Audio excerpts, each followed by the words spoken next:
ಹರೇ ಕೃಷ್ಣ ಎಲ್ಲರಿಗೂ. ಸಂಖ್ಯಾಶಾಸ್ತ್ರ ನ್ಯೂಮರಾಲಜಿ ಪ್ರಕಾರ ಯಾವ ಸಂಖ್ಯೆಯಲ್ಲಿ ಹುಟ್ಟಿದವರು ಯಾವ ಜಾಬನ್ನ ಕೆಲಸವನ್ನ ಮಾಡಿದ್ರೆ ಅವರಿಗೆ ಅದೃಷ್ಟ ಲಕ್ ಅನ್ನೋದಿರುತ್ತೆ ಅನ್ನೋದನ್ನ ತಿಳ್ಕೊಳ್ಳೋಣ. ಯಾರೆಲ್ಲ 2, 11, 20 ಅಥವಾ 29ನೇ ಸಂಖ್ಯೆಯಲ್ಲಿ ಹುಟ್ಟಿದಿರಾ ನೀವೆಲ್ಲ ಚಂದ್ರಗ್ರಹದ ಅಧಿಪತ್ಯಕ್ಕೆ ಒಳಗಾಗಿರ್ತೀರಾ. ಚಂದ್ರನನ್ನ ನಾವು ತಾಯಿ, ರಾಣಿ ಅಥವಾ ನೀರು ಅಂತ ಕೂಡ ಹೇಳ್ತೀವಿ. ಸೊ ಹಾಗಾಗಿ ಈ ಸಂಖ್ಯೆಯಲ್ಲಿ ಹುಟ್ಟಿದವ್ರನ್ನ ನೀವು ಅಬ್ಸರ್ವ್ ಮಾಡ್ಬೋದು. ತುಂಬಾ ಚೆನ್ನಾಗಿ ಅಡಿಗೆ ಮಾಡ್ತಾ ಇರ್ತಾರೆ, ಕುಕಿಂಗ್ ಅಲ್ಲಿ ಎಕ್ಸ್ಪರ್ಟ್ ಆಗಿರ್ತಾರೆ, ತುಂಬಾ ರುಚಿಯಾಗಿ ಅಡಿಗೆಯನ್ನ ಮಾಡ್ತಿರ್ತಾರೆ. ಇವ್ರಿಗೆ ಗೊತ್ತಿಲ್ಲದೆ ಇರೋ ರೆಸಿಪಿನೇ ಇರಲ್ಲ, ಎಲ್ಲ ಅಡಿಗೆಯನ್ನು ತುಂಬಾ ಚೆನ್ನಾಗಿ ಮಾಡ್ತಾ ಇರ್ತಾರೆ. ಹಾಗಾಗಿ ಈ ಸಂಖ್ಯೆಯಲ್ಲಿ ಹುಟ್ಟಿದವರು ಬೇಕಿಂಗು, ಕುಕಿಂಗ್ ಬಿಸ್ನೆಸ್ ಮಾಡೋದ್ರಿಂದ, ಕೇಟರಿಂಗ್ ಬಿಸ್ನೆಸ್ ಅನ್ನ ಮಾಡೋದ್ರಿಂದ, ಹೋಟೆಲ್ ಬಿಸ್ನೆಸ್ ಅನ್ನ ಮಾಡೋದ್ರಿಂದ ಇವ್ರಿಗೆ ತುಂಬಾ ಲಕ್ ಇದೆ.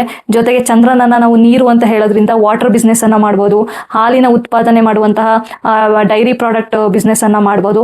ಜೊತೆಗೆ ಚಂದ್ರನನ್ನ ಸೌಂದರ್ಯಕ್ಕೆ ಕಾರಕ ಆಗಿರೋದ್ರಿಂದ ಇವರು ಬ್ಯೂಟಿಷಿಯನ್ ಕೂಡ ಆಗ್ಬೋದು, ಕಾಸ್ಮೆಟಿಕ್ ಬಿಸ್ನೆಸ್ ಅನ್ನ ಕೂಡ ಮಾಡ್ಬೋದು. ಜೊತೆಗೆ ಟೀಚಿಂಗ್ ಫೀಲ್ಡ್ ನಲ್ಲಿ ಇವರಿಗೆ ಲಕ್ ಅನ್ನೋದಿರುತ್ತೆ. ಚಂದ್ರ ಯಾವಾಗಲೂ ಚಲಿಸ್ತಾ ಇರೋದ್ರಿಂದ ಟೂರ್ಸ್ ಅಂಡ್ ಟ್ರಾವೆಲ್ಸ್ ಮಾಡೋದ್ರಿಂದ ಇವರಿಗೆ ಅದೃಷ್ಟ ಅನ್ನೋದಿರುತ್ತೆ.